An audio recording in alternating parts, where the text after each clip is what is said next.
नमस्कार दोस्तों, अचल टीचिंग में आप सबका स्वागत है। आज हम लोग अपने शैक्षिक वीडियो में पढ़ेंगे व्यक्तित्व, और इस व्यक्तित्व के अंतर्गत पढ़ा जाएगा व्यक्तित्व की अवधारणा और व्यक्तित्व शब्द का अर्थ। तो बिना देर किए हुए स्टार्ट करते हैं हम आज का अपना टॉपिक व्यक्तित्व।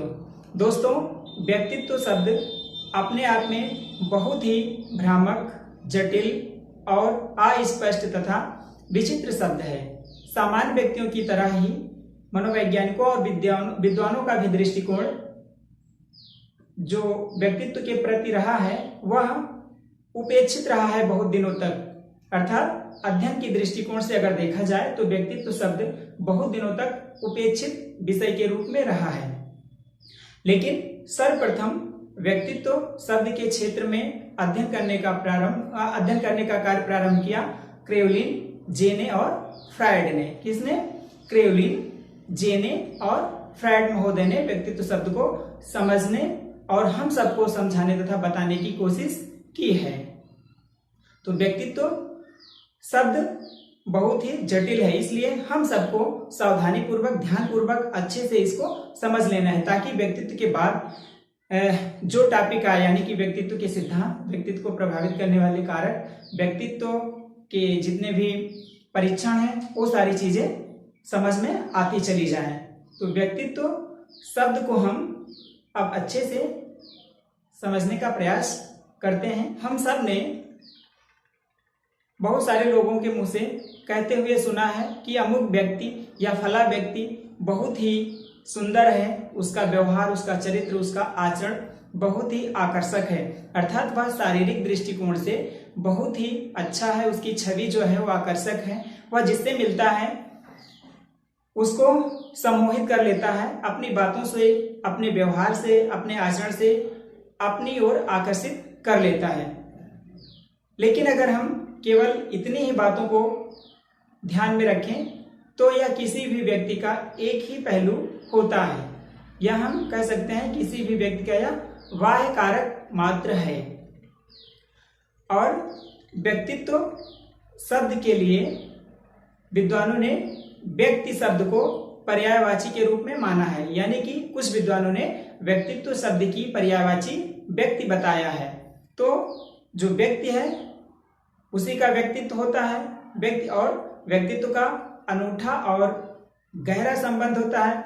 इसलिए हम व्यक्तित्व के अर्थ और अवधारणा को आइए व्यक्ति के माध्यम से जानने का प्रयास करते हैं। तो विद्वानों ने बताया है कि जो व्यक्तित्व है उसका पर्यायवाची शब्द व्यक्ति होता है। तो यहां देखिए, हम आप लोगों को समझाने की कोशिश कर रहे हैं। व्यक्तित्व का पर्यायवाची शब्द है, और अगर हम व्यक्तित्व को अलग अलग करें तो यहां से हमें मिलेगा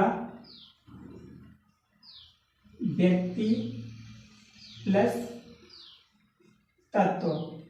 अर्थात व्यक्तित्व में व्यक्ति और तत्व दो ही चीज होते हैं, और जो तत्व होते हैं इनको हम और कई नामों से जानते हैं, जैसे कारक, या आप कह सकते हैं खंड। अब अगर हम इस तत्व के माध्यम से व्यक्ति को समझने की कोशिश करते हैं तो किसी भी व्यक्ति के दो कारक होते हैं, एक तो बाह्य कारक, दूसरा आंतरिक कारक। तो ये व्यक्ति हैं हमारे, आइए देखते हैं हम, इनके भी दो कारक हैं, एक तो बाह्य कारक बाह्य और दूसरा आंतरिक, जिसको हमने प्रथम पहलू और द्वितीय पहलू के नाम से लिख दिया है। अर्थात किसी भी व्यक्ति में दो कारक, एक तो आंतरिक बाह्य कारक, दूसरा आंतरिक कारक। यदि हम थोड़ा और गहराई में जाएं तो देखते हैं कि किसी भी व्यक्ति में दो प्रकार की सोच होती है, एक तो सकारात्मक सोच और दूसरी नकारात्मक सोच, यानी कि positive thinking plus negative thinking. सकारात्मक कारक और नकारात्मक कारक भी हम इनको कह सकते हैं।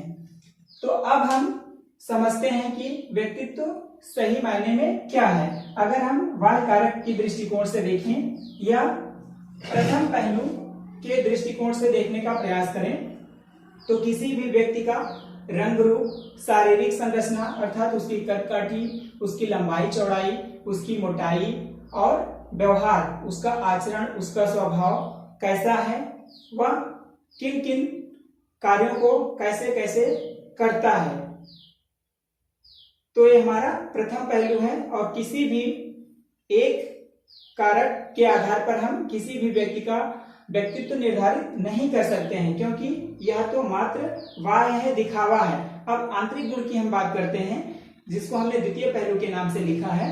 तो उसमें क्या है? विचार शक्ति, यानी कि किसी भी व्यक्ति की सोचने, विचारने, तर्क करने की शक्ति क्या है, और संवेगात्मक रूप से वह कितना दृढ़, मजबूत और सही व्यवहार करता है, उसकी भाव अभिव्यक्ति कैसी है, वह किसी भी बात को कैसे कहता है, किस तरह से तर्क वितर्क करता है, कैसे वो तथ्यों को सामने रखता है, कैसे अपनी बातों और विचारों को प्रस्तुत करता है। उसके साथ साथ सामाजिक गुण, यानी कि किसी भी व्यक्ति का जो सामाजिक गुण है, उसका आचरण, उसका स्वभाव, वह लोगों के प्रति कैसा है। अब अगर हम देखें तो इस सामान्य दृष्टिकोण से प्रथम पहलू में हम क्या करते हैं कि रंग रूप, शारीरिक संरचना और व्यवहार के दृष्टिकोण से मान लेते हैं कि किसी भी व्यक्ति का व्यक्तित्व तो ऐसा है, लेकिन यह अधूरा है, ऐसा नहीं होता है। और दूसरे नंबर पे अगर हम मनोवैज्ञानिक दृष्टिकोण से देखें कि किसी व्यक्ति का व्यक्तित्व कैसे होता है, क्या है उसका व्यक्तित्व सही मायने में, तो निकल के आता है सार रूप में व्यक्तित्व संपूर्ण व्यवहार का दर्पण है। क्या है? व्यक्तित्व संपूर्ण व्यवहार का दर्पण है, अर्थात किसी भी व्यक्ति का बाह्य कारक और आंतरिक कारक जब हम मिला देते हैं तो वह सब मिलाकर ही किसी व्यक्ति का व्यक्तित्व कहा जाता है। अर्थात स्पष्ट रूप से कहा जा सकता है कि किसी भी व्यक्ति का व्यक्तित्व जो है वह उसका केवल बाह्य कारक नहीं होता है, या उसके बाह्य कारक के आधार पर हम उसका व्यक्तित्व निर्धारित नहीं कर सकते हैं। व्यक्तित्व दोनों कारकों का योग होता है, यानी कि आंतरिक कारक और बाह्य कारक। अगर हम केवल एक ही कारक पर किसी भी व्यक्ति का व्यक्तित्व निर्धारित कर दें तो बहुत सारे अच्छे व्यक्तित्व वाले लोग हैं जिनको हम अच्छे व्यक्तित्व की श्रेणी में नहीं रख सकते हैं। जैसे कि हमारे महापुरुषों में महात्मा गांधी हैं, रविन्द्रनाथ टैगोर जी हैं, और ऐसे बहुत सारे विद्वान हैं जो शारीरिक दृष्टिकोण से ज्यादा सुंदर नहीं है, लेकिन आंतरिक गुण जो उनके हैं, उनके जो विचार हैं, उनकी जो भाव अभिव्यक्ति है, उनका जो नजरिया है समाज और देश राष्ट्र के प्रति, वह बहुत ही आकर्षक और उत्तम श्रेणी का है। इसलिए हम कह सकते हैं कि किसी भी व्यक्ति का व्यक्तित्व जो है उसका सकारात्मक और नकारात्मक सोच है, उनका योग है, या हम ऐसे कह सकते हैं कि किसी भी व्यक्ति के आंतरिक गुणों और बाह्य गुणों का योग जब हम कर देते हैं तो उस व्यक्ति का संपूर्ण व्यक्तित्व हमें प्राप्त हो जाता है।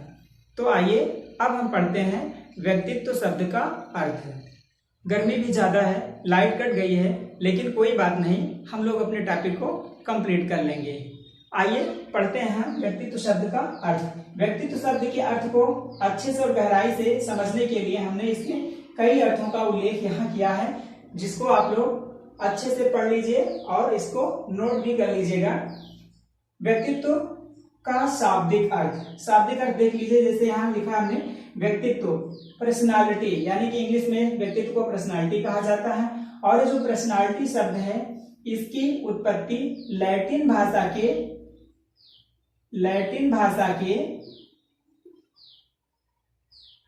पर्सोना शब्द से हुई है, जिसका अर्थ होता है इंग्लिश में मास्क, और इसको हम नकाब, मुखावरण, मुखौटा, चेहरा, वेशभूषा, या आप कह सकते हैं कि जो हमारा पहनावा है वो सब क्या है? मास्क है। अब ये जो हमारा कई बार एग्जाम में पूछा गया है कि जो पर्सनालिटी शब्द है या किस भाषा का शब्द है, तो वहां आपको परेशान होने की जरूरत नहीं है, आपको सीधे लिख देना है कि पर्सनालिटी अंग्रेजी भाषा का शब्द है। जब पूछा जाए कि पर्सनालिटी किस भाषा के शब्द से बना हुआ है, तब आप वहां लिखेंगे लैटिन भाषा के पर्सोना शब्द से बना हुआ है, जिसका अर्थ होता है मास्क। अब इसके पीछे एक रहस्य है छोटा सा, कि जो हमारा पर्सोना शब्द है यह लैटिन भाषा का शब्द है। इसका अर्थ होता है मास्क।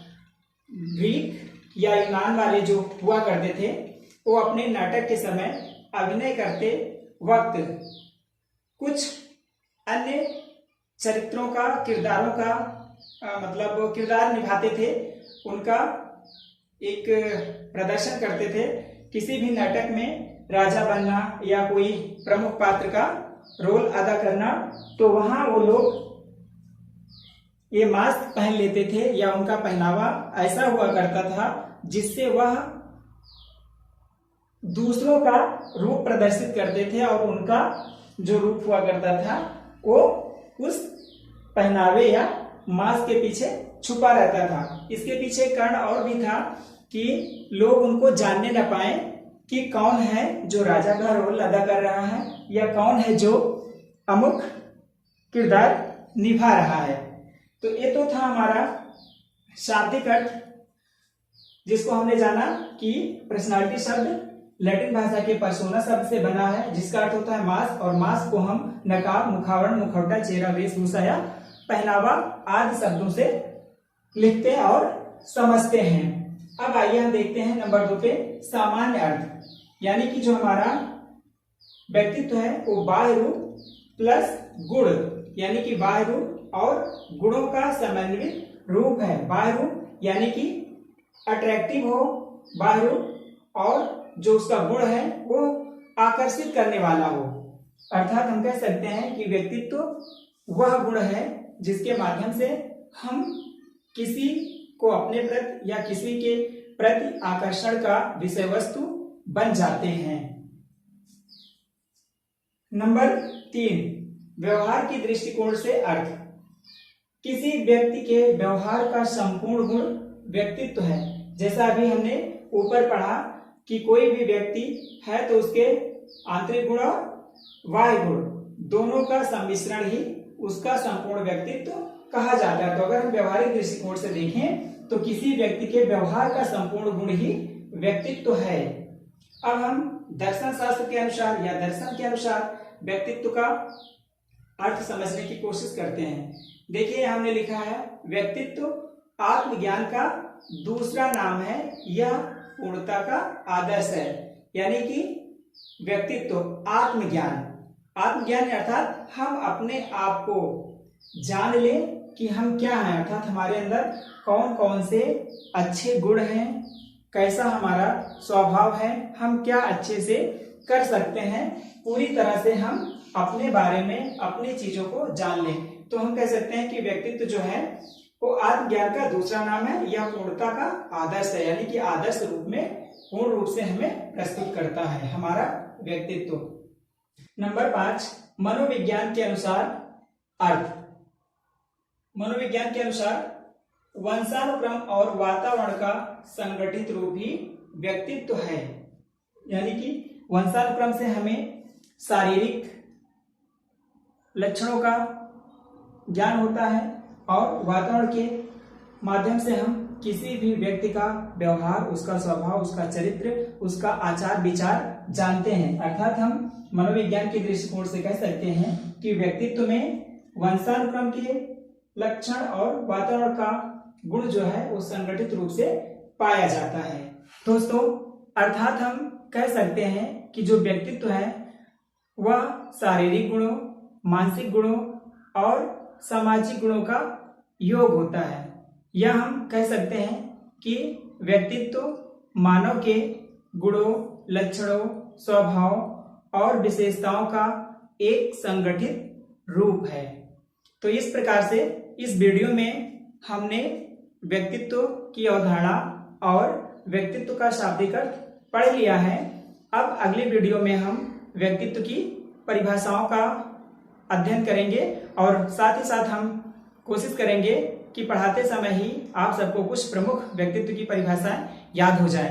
तो दोस्तों, अगर अभी तक आपने मेरा चैनल सब्सक्राइब नहीं किया है तो इसे सब्सक्राइब कर लीजिए। वीडियो को अंत तक जरूर देखिए और ज़्यादा से ज़्यादा वीडियो को लाइक और अपने दोस्तों तक शेयर कीजिए ताकि इस प्रकार की शैक्षिक वीडियो का आनंद और प्रत्यक्ष रूप से लाभ सभी को मिलता रहे। धन्यवाद मित्रों।